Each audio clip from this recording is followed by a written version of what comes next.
Welcome back, one and all, to another fine GKTECH how-to. Today we're tackling our R32, R33, and R34 Skyline billet e-brake lever. Fancy. Now what would you guess would be inside of the black GKTECH box? A billet aluminum e-brake lever that slips over the top of the OEM yank stick, replacing the disgusting, grimy, unsanitary, unsightly OEM cover. This bad unit covers all versions of the R32, 33, and 34 whilst being made from 6061 T6 aluminum. And like most of our parts, it's anodized black to keep it looking stealth AF. This thing attaches via 2.5mm grub screws, which you will need to find an Allen key of said size to complete the install.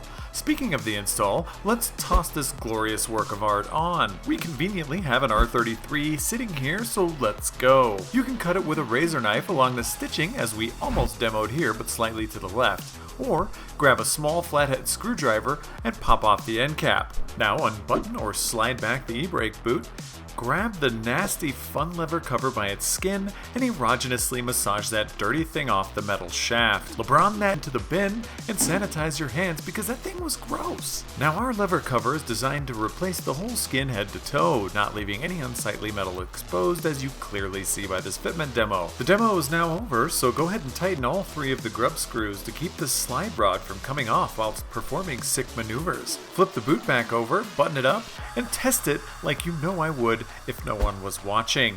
And that's it.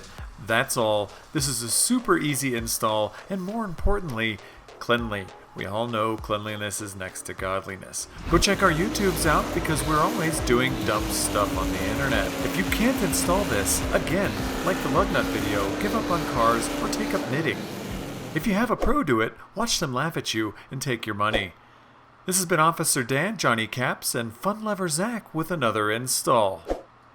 Peace.